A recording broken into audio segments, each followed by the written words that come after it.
Growing your business can mean big-time logistical questions, like how are we going to keep up with all these local deliveries? Let Uber Direct offer you a helping hand. With Uber Direct, you take orders on your website, app, or by phone. Then drivers who are part of Uber's courier network pick them up from your store and deliver them to your customer's doorstep. Sounds simple, right? Delivery just got better with Uber Direct. Learn more at uberdirect.com.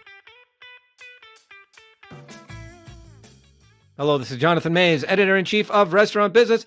And in this week's episode of A Deeper Dive, I speak with Bill Marler, the country's leading attorney on foodborne illness outbreaks.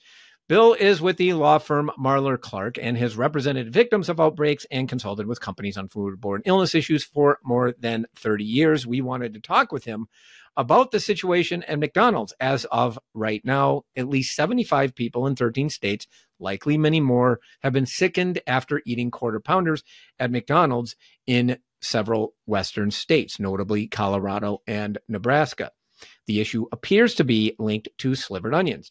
Bill and I talk about this, how rare it is for McDonald's to be involved in a foodborne illness outbreak like this, proving that it can happen to anybody. Bill also gives us a lot of historical context. We talk about why beef has been relatively safe for the past 30 years, but why vegetables, such as onions, now appear to be frequent causes of E. coli outbreaks. And we talk about what companies can do to protect their food supply. We're talking about McDonald's and E. coli on A Deeper Dive, so please check it out. All right, I'm here with Bill Marler. Bill, welcome to the podcast. Wow, thanks for having me. All right, so you might have heard of this company called McDonald's, sir. I have to admit that I did not expect to see what happened last week to a brand like McDonald's, which is as good a supply chain business that we have, period. To me, it seems like that basically tells the world that this can happen to literally anybody. Am I accurate on that? Yeah, I mean, put this in sort of like a historical context, and that's probably why you had an old guy come on your TV, your show.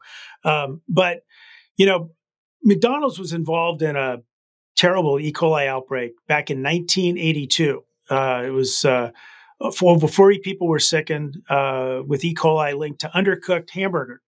And it was Michigan and Oregon. And it didn't get much coverage back in 1982. And we really kind of learned about E. coli as a problem in the 1993 Jack in the Box E. coli outbreak that sickened several hundred people, killed 4 kids, and about 50 children suffered acute kidney failure.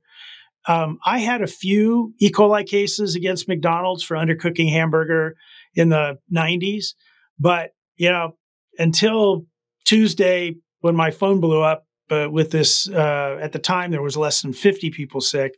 I had not had, you know, any legit case against McDonald's for a foodborne illness problem, you know, in 30 years. So I think that speaks volume about what you started off, that, you know, that we kind of learned to expect that, you know, McDonald's had made their franchises, you know, in many respects, you know, idiot proof. And we're very aware of their supply chain.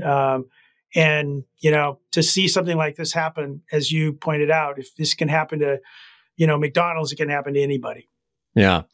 Yeah, I remember, and I've noted this in a couple of situations, but when the Chipotle outbreak happened, I was at McDonald's headquarters for a media thing, and you know there was an executive there basically saying, hey, we're looking at our processes now, because imagine if this happened to us.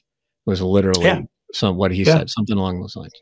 You know, with the number of customers that we get in our restaurants on a daily basis. And, you know, a typical McDonald's now does about $4 million, which is a heavy. Look at their stock price. I mean, is it still 10 billion off? That's what it was a day ago. So. Yeah, it did. And to be perfectly honest, I think Wall Street probably took it a little easy on them. It might not sound like it, but they kind of took it a little easy on them.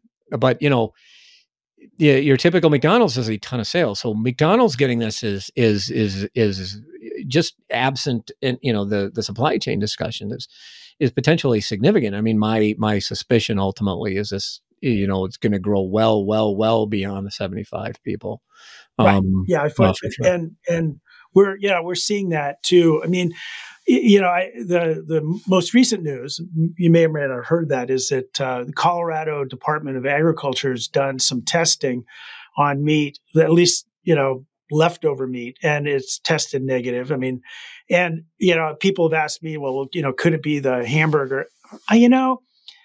From the early 90s to 2000, about 95% of the work I did was E. coli cases linked to hamburger. And, between suing them and the government and industry stepping up, we just haven't seen, E. coli cases linked to hamburger very often, if at all. And, it's certainly not a big part of what I do anymore.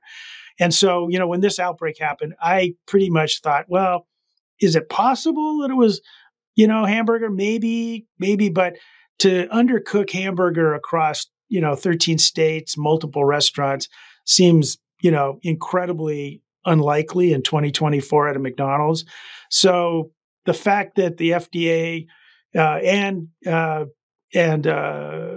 McDonald's itself is kind of focused on the onions from Taylor Farms, and other fast food outlets have also recalled the product. I think that probably speaks where this thing's headed, but that does make me concerned that the numbers are going to grow to not just be customers of McDonald's, but also potentially customers from other fast food outlets and other restaurants that got the same product.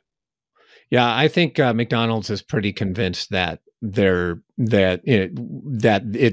it's not just a McDonald's problem, and that seems to be certainly where the evidence is pointing out at this particular point. I want to ask you before I ask, because I got a whole question about onions, but I want to ask you about the ground beef thing, because the thing is, like, I can't remember the last time we really did have a serious, at least in the restaurant business, a serious issue with ground beef. I mean, to your point, that happened a lot in the 80s and the 90s, and I think Jack in the Box made a massive change. What happened? Why is that not an issue as much anymore? Well, that's a good question. And it's one of those sort of things. I do a lot of speaking to food people all over the world. And, I always, a lot of times, my message is kind of depressing, that I'm going to come and sue you. But, the kind of the bright spot here is E. coli, and hamburger. And I remember on the 20th anniversary of the Jack in the Box case, I actually was the keynote speaker at the American Meat Institute's annual, get together. And, and basically, I walked them through. It's like, the 90s, early 2000s, it was massive numbers of recalls, massive numbers of, lawsuits and ill people. And, and now it's kind of disappeared.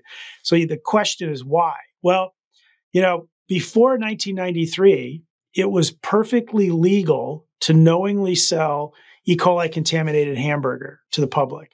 So you could test it, you could find it, and you still could ship it. After Jack in the Box, the government said, wait a second, even the beef industry, although it took them a long time, to wrap their head around it. And there was lawsuits by the beef industry. But ultimately, the government said, you can't sell it. You got to test for it. And we're going to test for it in retail. And if we find it, we're going to force recalls. And what happened was, and if you go back and look historically in the 90s, there were massive recalls, 100,000 pounds, 500,000 pounds, 10 million pounds. Recalls are really expensive. And, at the same time, I'm going through the lawsuit in McDonald's or Jack in the Box. I'm suing McDonald's. I'm suing multiple other restaurant chains for undercooking hamburger. They increased the cook temp from 140 to 155. And, some people, even McDonald's is supposed to do it at 160, 165. So, all of those things kind of came together. It took about a decade, but ultimately, we've had a couple of blips on the screen for one reason or another in the 2000s. But like I said, I remember sitting in my office on the top floor of the tallest building in Seattle in the summer of 2003, where I would have expected to see an E. coli outbreak linked to hamburger, and one didn't show up. And I'm like, I wonder, I wonder if I got in the wrong business, And so, it's been a great thing for the industry, and I commend the government, I commend the beef industry, I commend the restaurant industry. They did what I asked them to do, is to put me out of business, at least as it related to that. But I keep, unfortunately, you wouldn't have called me if I was out of business. I'm here because of fresh fruits and vegetables and onions and lettuce and God knows what other things are contaminated. So yeah, we have a whole other cart of groceries yes. that has problems. But the thing is, the issue on McDonald's here is the thing is, if this was fresh beef versus onions, the onions, you can get rid of them. Yep. If it was fresh beef, that would have been, I'm actually trying to fathom in 2024. Yeah. This would have to, this would force McDonald's to make massive changes. Right. They would have to stop fresh beef. I have a small E. coli outbreak linked to beef, and it was all Kalispell, Montana. 4 different restaurants got E. coli contaminated Wagyu beef grown in Montana. And over the 4th of July weekend, they served it. 22 people got sick. 2 people died. 2 children have suffered acute kidney failure. I'm representing those folks. And really, that's the first E. coli case I've had in my office for a decade linked to hamburger. Yeah. But now we've got, it seems, the issue, and the issue with McDonald's is the fresh onions. But generally speaking, it seems, so what's going on? Is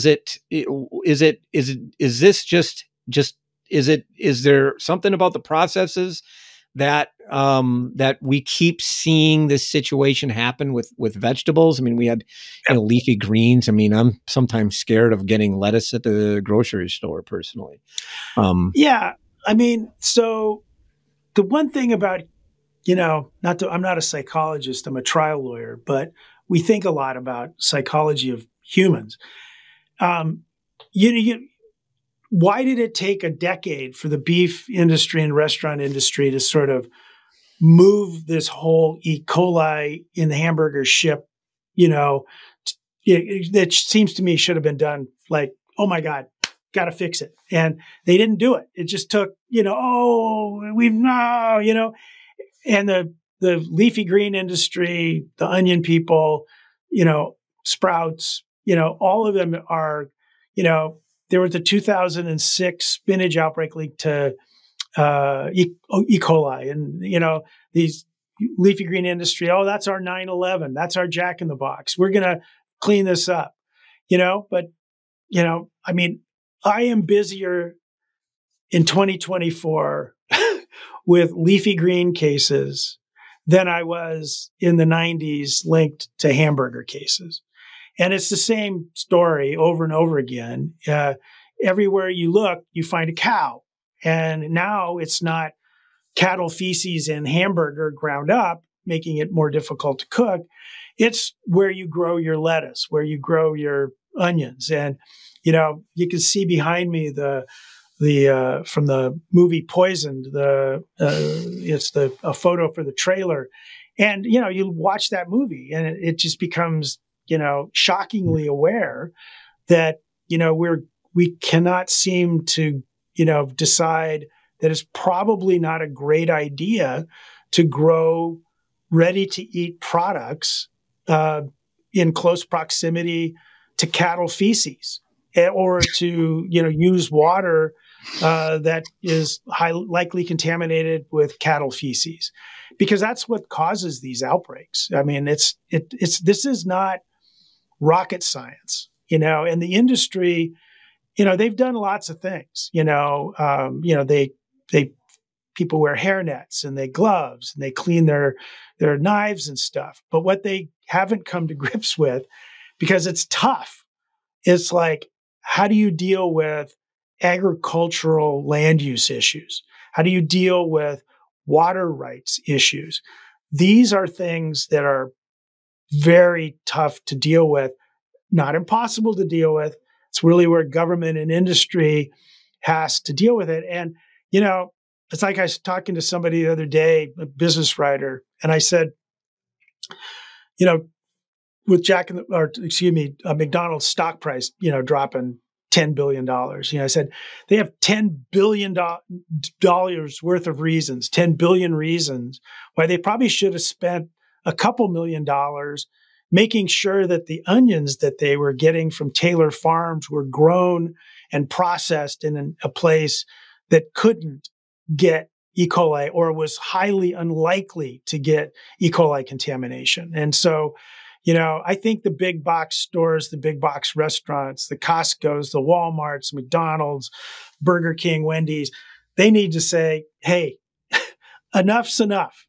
I don't need Bill Marler getting up in my stuff. You need to fix this problem and fix it quickly. And, they can do it.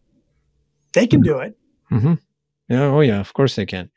As a rule, Bill, I usually prefer not storing my food near a toilet, and I would prefer it not being stored there in the supply process. But I think that one of the key points that you made earlier, and I think that's what's driving this, is that because it took a decade, you said, for the industry to move in the direction towards now we have a really safe supply of ground beef, which you actually wouldn't expect.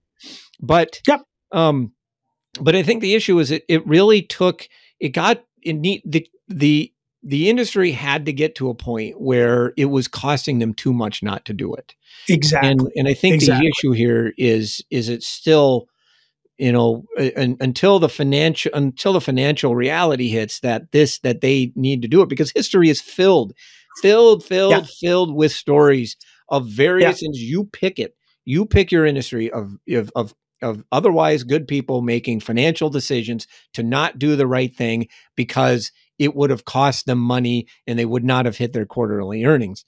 And that's a situation that you have today, is that it will cost way too much money to be able to fix a problem like this. And essentially and the company that ends up paying the price is McDonald's, and the people that end up paying the price are those 10 people that got hospitalized and the 75 people that got sick.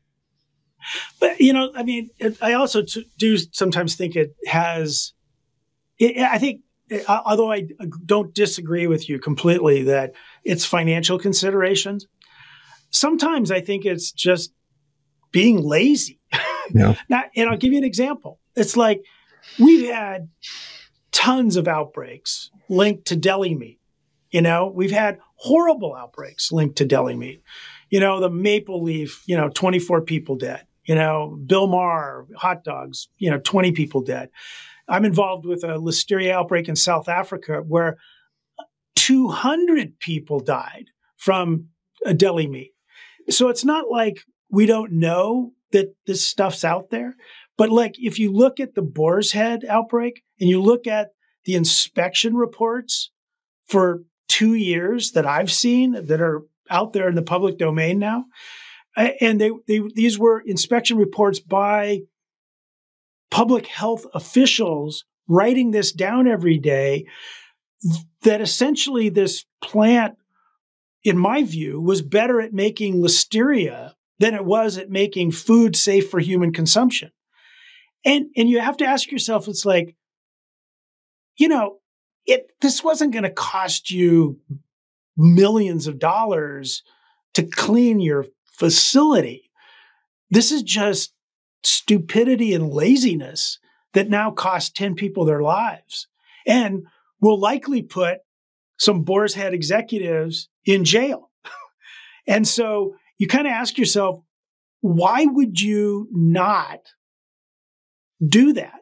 And I think it's sometimes people think, hey, I've been around for 100 years. I'm Bluebell ice cream. Can't happen to me. Oh, I'm Boar's Head. It can't happen to me. Oh, it's Chipotle. I have really, healthful food. Food safety is not something I have to think about. McDonald's, I've never had a problem in 30 years. Marler's not sued me. Well, you took your eye off the onion ball, and that's something that, they have to deal with. And I think it has sometimes less to do with money and more than just, frankly, lack of a, food safety culture and just laziness. So, which is actually maybe, I don't know, sadder. So it is. I mean, at least if at least it's a financial consideration, that's that's a reason. Yeah. Laziness is just laziness. And look, these things are hard, but at the end of the day, sometimes that's, if you don't want to do anything hard, I don't know. Yep. Don't do it. Don't do anything. Go do something else. Yeah, so I got a lesson for you. If you do something else, there's probably going to be hard things there too. So at the end of the day, it's difficult. So I guess my question, so getting back to, I want to ask you about onions, because one of the things, and this kind of bugged me, and I think they were wrong about it, is that McDonald's early last week was saying that that there hadn't been an outbreak connected with onions. I don't think that's true. In fact, I know that's not true. Not. There has been outbreaks connected with onions. Yeah, and there's actually been E. coli outbreaks linked to onions, linked to Taylor Farms. So it's, you shouldn't say stuff that's fact checkable. Yeah. I was involved with a onion celery mix outbreak of E. coli 0157 that cost a young 20-year-old girl her kidneys and needed a transplant in 2015, linked to Taylor Farms and Costco chicken salad mix. And then there have been multiple salmonella outbreaks linked to onions that have sickened thousands of people, in the last 5 years, both in the U.S. and in Canada. We export poisonous onions and lettuce to Canada. So, they've actually Canada banned the importation of American romaine lettuce for a while, which I thought was a tad bit humorous. And so, we've had problems, and, it's disingenuous to somehow say, well, there haven't been any outbreaks linked to E. coli in onions, but there have been to salmonella. It's disingenuous because fecal bacteria is fecal bacteria. It's likely that a cow that's pooping E. coli 0157 is also pooping salmonella at the same time. So don't go there. Yeah. It was a little odd. It's definitely a lot odd actually. Because we, in fact, somebody was telling me that before it actually, we realized it was onions, saying, it's probably onions. It was, I'm like, well, wow. All right. So, and the thing is, I remember reading about one outbreak, in which essentially it was like a dirty, dicer. You just don't know what's going to happen. It's not always, as you know better than I do, it's not always what's happening at the farm. It might be what's happening at the processing facility. Yeah. That's true. Absolutely. You're absolutely correct. And, especially these larger outbreaks, the salmonella ones specifically, those are, growing processing problems. The smaller outbreaks, there was a Gill's onion, chopped onions, that absolutely could have been, something at the processing facility. This one too, especially if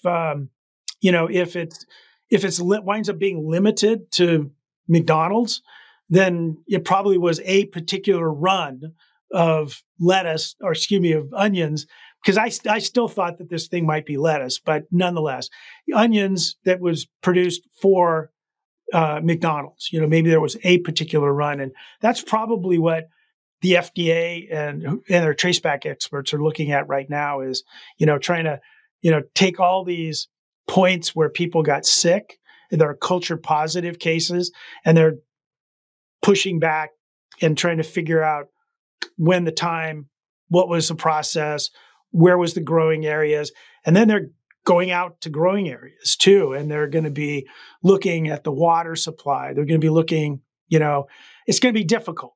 Most of the time, you never get that smoking gun onion because, it's been processed, it's been cleaned. Heck, by the time the FDA is showing up at the Taylor Farms facility, they've bleached that place to every inch of its life. So, yeah, the likelihood of finding the smoking gun is highly, highly unusual, but it could happen. It could happen. So, what could, in a case like this, what could McDonald's have done better, you think? Just absent the, information, like, what do you think, or what can brands do? What could operators do to protect, their supply here? I think this is kind of where I'm going to tell you as a lawyer, like what I think they probably should do, but it probably, you would want to like check what I'm saying with a good processing expert. But, the bottom line is, you have to look at like sort of the farm to fork kind of situation. So, McDonald's should know that the onions that it's getting are grown in an area and grown in a process that the water is of high quality, that it's not being grown in an area that floods, that might, bring in fecal material from other areas, and that it's not grown in an area that's, within any distance of other animals that could possibly contaminate the product. I mean, that's one thing. The other thing too, and this is where I think having some process expertise is whether or not there's some like interventions in the processing. Is there some sort of not necessarily a cleaning solution, but is there ozonators? Is there something that can be used that allows for onions to be onions and to be consumable by humans? Is there some sort of cleaning intervention or processing intervention that is out there? And I'm certainly starting to see discussions about that on my LinkedIn feed, with processors around the world, like, oh, this wouldn't have ever happened in the Netherlands because we do blah, blah, blah, and I'm just, those are the things that probably, a month from now, that'll all be instituted. And then you'll have to ask yourself, well, why in the hell didn't you do it after, the first salmonella outbreak linked to onions? Did you really think that, you were bulletproof? Clearly not. So again, I think that gets back to, hey, we've never had a problem with our onions. Therefore, we're never going to have a problem with our onions. That's just not how it works, So.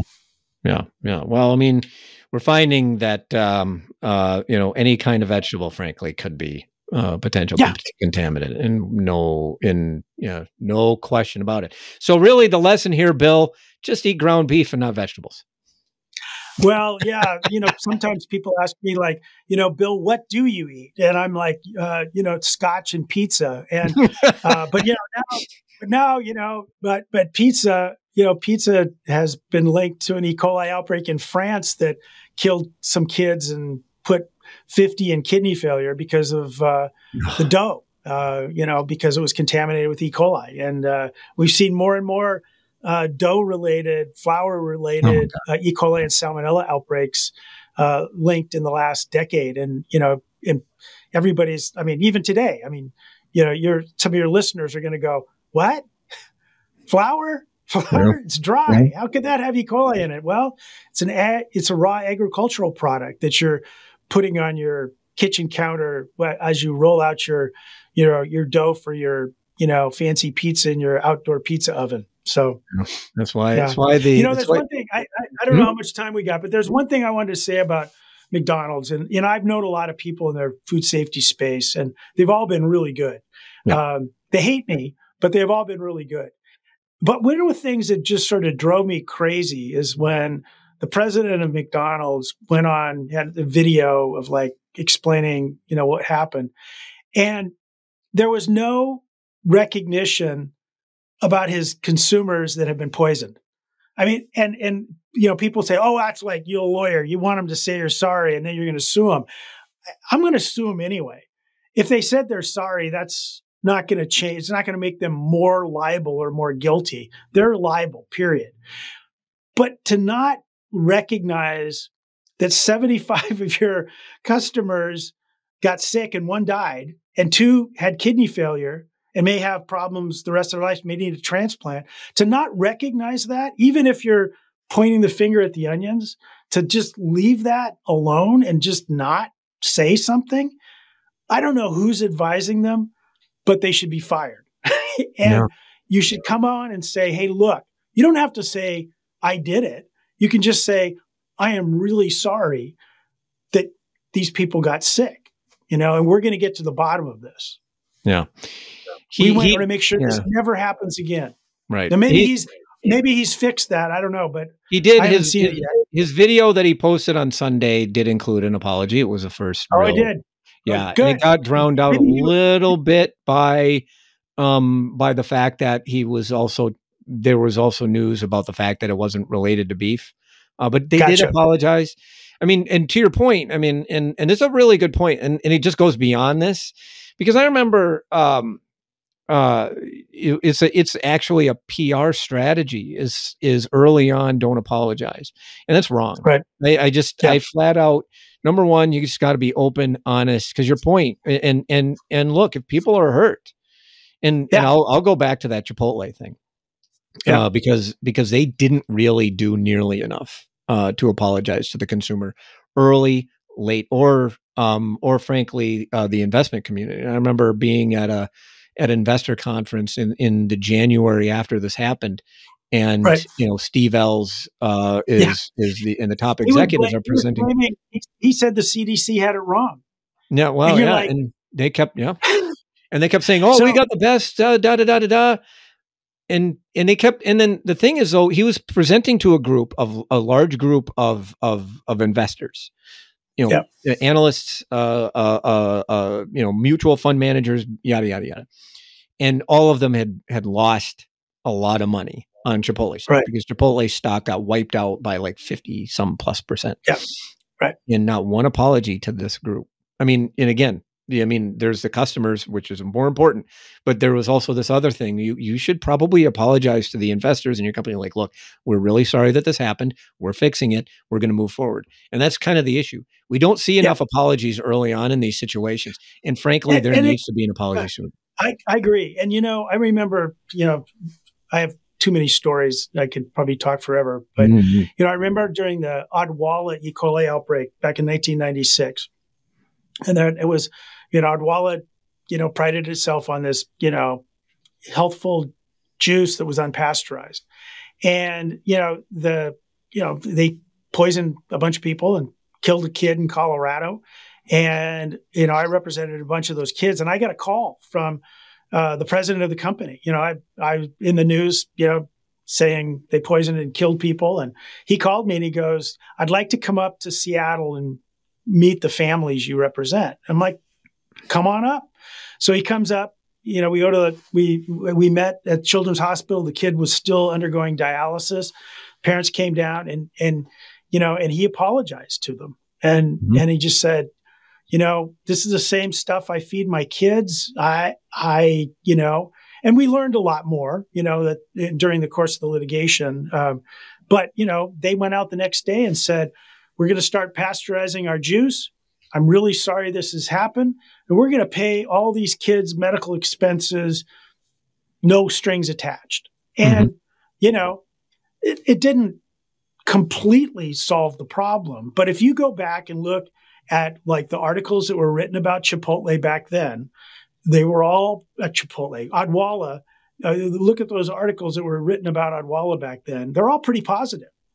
And, they turned it around. They eventually sold to Coca-Cola, and now the brand doesn't exist anymore after, a couple of decades later. But, the bottom line is that there are ways to do this without saying, Bill Marler, come steal all my money. So there's ways to do this. And I think they could have done a better job. So, but hey, who listens to me for PR advice?